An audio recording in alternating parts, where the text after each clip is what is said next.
ஒரு பாத்ரூமில் ஒரு அடப்பு ஒன்று ஏற்பட்டிருக்கு அப்படின்னா, பாத்ரூமை க்ளீன் பண்ணுறவனை ஒருத்தனை கொண்டு போய் ஒரு பெரிய குச்சியை கொடுத்தீங்கன்னா என்ன பண்ணுவான்?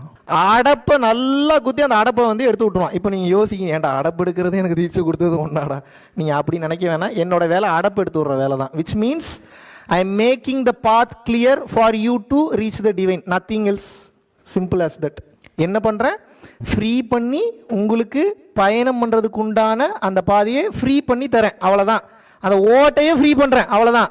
ஆன்ம நிலையில் உச்ச நிலையை அடைந்த ஒருவன் அல்லது ஒருவல் அவங்க கிட்ட போய் இதை நீங்கள் எப்படி பண்ணீங்கன்னு கேட்டால், எல்லாம் இறை செயலுங்க அப்படிமா. நீங்கள் எல்லாரும் என்ன நினச்சிக்கிறீங்கன்னா, இந்த காலத்தில் இப்படி ஒரு மனுஷனா எவ்வளவு தன்னடக்கமாக இருக்காரு, சூப்பர்ப்பா அப்படின்னு நீங்கள் நினைப்பீங்க. ஆனால் அதுக்கு அர்த்தம் என்னென்னா, அம்மா சத்தியமாக அவனுக்கு தெரியாது அது எப்படி நடந்ததுன்னு. இன்றைக்கி இன்னொரு சீக்ரெட் சொல்லி கொடுத்துறேன், மைண்டில் வச்சுங்க.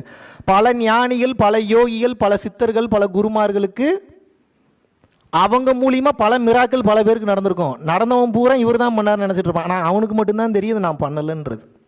உள்ளுக்குள் இருக்கக்கூடிய ஆன்மா வலுவடைந்து வெளியே வேலை செய்ய ஆரம்பித்து விட்டது என்றால் தெளிவாக நீங்கள் புரிந்து கொள்ளுங்கள். நீங்கள் இன்ஸ்ட்ரக்ஷன் கொடுக்க வேணாம், நீ போய் இவங்களுக்கு இதை பண்ணு, ஏய் நீ போய் இவங்களுக்கு இதை பண்ணு, நீ உங்களுக்கு இந்த ஹெல்ப், இதெல்லாம் பண்ண வேணாம். நினச்சிங்கன்னா போதும், போய் அந்த நல்லதை பண்ணிட்டு வந்துடும்.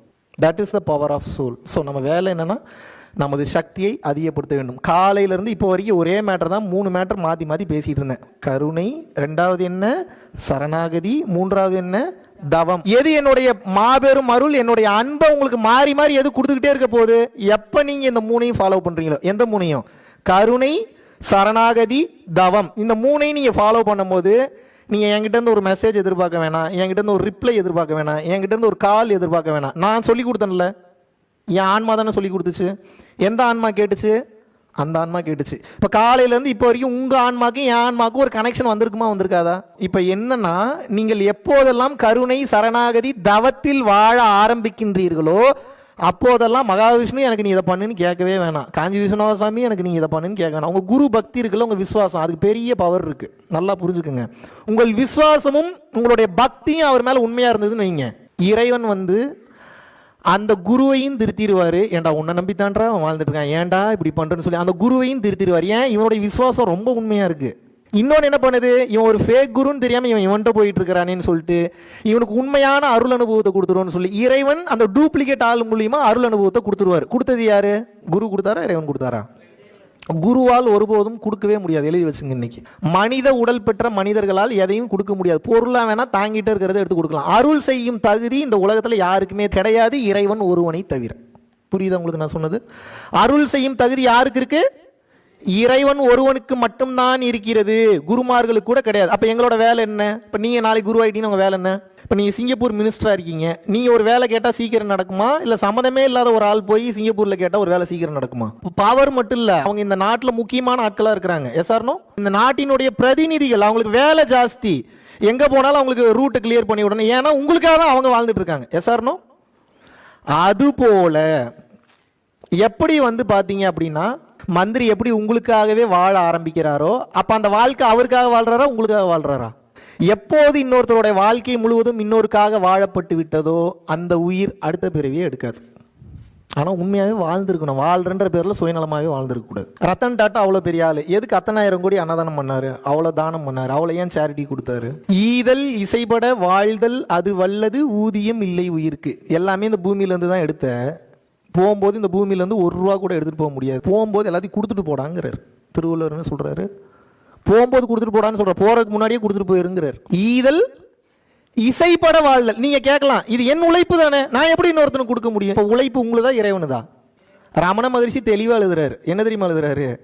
உன்னோட எல்லா பிரச்சனையும் காரணம் ஒன்று தாண்டாங்கிறார். என்ன அப்படின்னு வந்து கேட்டால், ஈகோ சொல்கிறாரு. அதை தாண்டி இன்னொன்று சொல்கிறாரு. மெயினாக என்ன சொல்கிறாருன்னா, ஈகோ தான் எல்லாமே, பட் அது உங்களுக்கு புரிகிற மாதிரி சொல்கிறாரு. பல பேருக்கு அது புரியலன்றாங்க. என்ன மீன் பண்ணுறாருன்னா, த எஃபோர்ட் நான் எடுத்தேன், இந்த எஃபோர்ட் நான் எடுத்தது, அந்த உழைப்புக்கு நீங்கள் உரிமை கோர்றீங்கல்ல, இது பெரிய ட்ராப். இதில் போய் மாட்டிக்காதீங்க, ரொம்ப பெரிய ஆபத்தான மனநிலை அது. எது?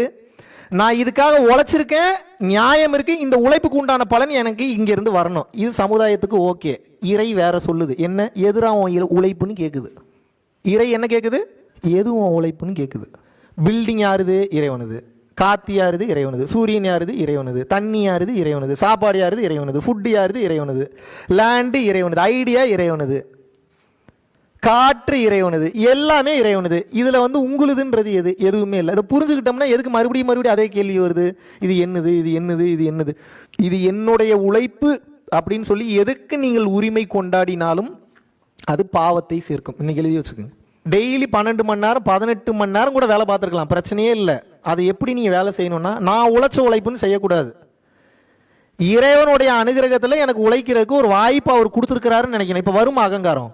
இறைவனோட அனுகிரகம் இருக்கிறதுனால இன்னும் எனக்கு மூச்சு ஓடிட்டு இருக்குன்னு நீங்க நினைப்பீங்க. அப்ப வருமா திமிரு? வருமா?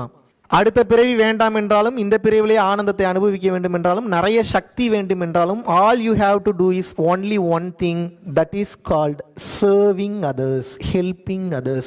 The more service you do to other, the more blessing you will get from the cosmic. எந்த அளவுக்கு உதவி செய்கிறீர்களோ, எதிர்பார்ப்பு இல்லாம, இது ஒரு நாள்ல நடக்கிறது இல்லை. இன்னைக்கு நீங்க ஆரம்பிச்சீங்கன்னா நாளை காலையில போய் நீங்க ஆரம்பிக்கிறீங்கன்னா, தர்மம் பண்ணணும், தான தர்மம் பண்ணணும், 4 பேர் நல்லா இருக்குன்னு நினைக்க ஆரம்பிச்சீங்கன்னா, இந்த ரூட் என்ன ஏதுன்னு புரியறதுக்கே உங்களுக்கு 2 வருஷம் ஆயிரும். எத்தனை வருஷம் ஆயிரும்? அப்ப என்ன அர்த்தம்? 2 வருஷம் விடாம இதுலயே நீங்க இருந்தீங்கன்னா தான் புரியும், இல்லைன்னா புரியாது. ஆனா ஒன்ஸ் அந்த 2 வருஷத்தை கிராஸ் பண்ணிட்டீங்கன்னு வைங்க, அப்புறம் இன்னொரு 4 வருஷம், அப்புறம் இன்னும் எத்தனை வருஷம்? 2 வருஷம் பயிற்சி பிளஸ் முயற்சி பிளஸ் கருணை. அந்த 2 வருஷத்துக்கு அப்புறம் இன்னொரு 4 வருஷம் இடைவிடாத பயிற்சி. அப்ப போட்டால் இடைவிடாத பயிற்சி பண்ணிட்டே இருந்தீங்கன்னா 7வது வருஷம் நான் எழுதி தரேன். எதுக்கு நான் சொல்லிட்டு நீங்கள் பண்ணுங்க, அப்புறம் தான் தெரியும் உங்களுக்கு. வேற நான் சொல்லி இப்போ அதை வேற கேள்வி கேட்குறேன். எதை சொன்னாலும் கேள்வி கேட்குறேன். இது எப்படி, அது எப்படி, சயின்டிஃபிக்காக ப்ரூவ் பண்ணு, அதை ப்ரூவ் பண்ணு. எத்தனை பேர் சொல்றீங்க இந்த பூமியில் சூரியன்ற ஒன்று இருக்குன்னு? சூரியன் இருக்கா இந்த பூமியில்? இருக்கா? பூமியிலையா இருக்கு சூரியன்? வார்த்தையில் ரொம்ப நல்லா கவனிக்கணும். சூரியன் எங்கே இருக்கு? சூரிய குடும்பத்தில் இருக்கக்கூடிய ஒரு ஸ்டார், அவ்வளோதான். பூமியிலையா இருக்கு சூரியன்? இல்லை. இது கிளியரா இருக்குல்ல? அடுத்த கேள்வி. சரி, இப்ப சூரியன் வந்து இருக்கிறது.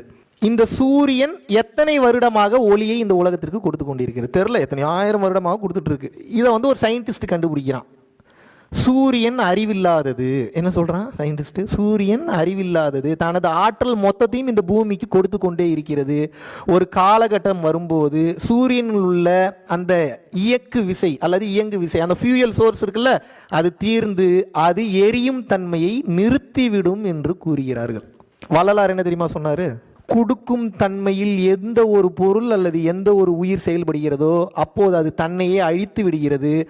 அப்போ சூரிய சக்தி மொத்தமும் தீர்ந்து சூரியன் மறைமுகமாக மாறிவிடும். ஆனால் நம்பாதீர்கள், மறைமுகமாக அதை விட முன் வகித்த பதவியை விட மாபெரும் பதவியை அந்த சூரிய பகவான் அடைந்திருப்பாருங்கிறார். ஒரு சூரியன் தன்னோட வெளிச்சத்தை கொடுத்துக்கிட்டே இருக்குன்னா குறையுமா குறையாதா? பேஸ் கான்செப்டுங்க இது. கொடுத்துக்கிட்டே இருந்தால் குறையுமா குறையாதாங்க? ஃபோன் யூஸ் பண்ணிகிட்டே இருந்தால் சார்ஜ் குறையுமா குறையாதாங்க? அப்புறம் வெளிச்சம் கொடுத்துக்கிட்டே இருக்குது, சூரிய வெளிச்சம் குறையுமா குறையாதாங்க? அதை ஒரு சயின்டிஸ்ட் வந்து கண்டுபிடிச்சிட்டு சொல்கிறான், கொஞ்ச நாளில் சூரியன் வந்து தன்னோட வெளிச்சத்தை கொடுக்கறது நிறுத்திடுங்கிறார். அதுக்கு தான் வள்ளலார் என்ன சொல்கிறார்? கொடுத்து கொண்டே இருக்கக்கூடிய உயிரோ பொருளோ எப்போதும் அழியவே அழியாதான். அப்படின்னா என்ன அர்த்தம்? சூரிய வேலையிலிருந்து விடுபட்டு மறைமுகமாக, அதாவது சூரியன் அப்படின்ற வேலையை ஒன்று பார்க்குதுங்க. அப்போ அந்த சூரியன் என்ன பண்ணுமா? அதோட வேலை முடிஞ்ச உடனே வேற சூரியன் இங்க வந்துடும், இல்ல வேற ஏதோ ஒன்று வரும். ஆனா இந்த பழைய சூரியன் இருந்தது இல்ல, அது மொத்தமும் மறைமுகமாக வேற சக்தியா மாறிடுமா. இந்த உலகத்துக்கு சேவை செய்யக்கூடிய மாபெரும் ஆற்றலாக மாறிவிடும் என்று கூறுகிறார்கள். விச் மீன்ஸ் கொடுத்து அழிந்து போனவன் என்று இந்த உலகத்தில் எவருமே கிடையாது. தெளிவா புரிஞ்சுக்கங்க. சில பேர் நல்லா இருக்கிற மாதிரி இருக்கும், ஆனா நல்லா இருக்க மாட்டாங்க, கஷ்டப்படுவாங்க. கொடுப்பவன் ஒருபோதும் அழிந்து போவதில்லை. கிளியர்?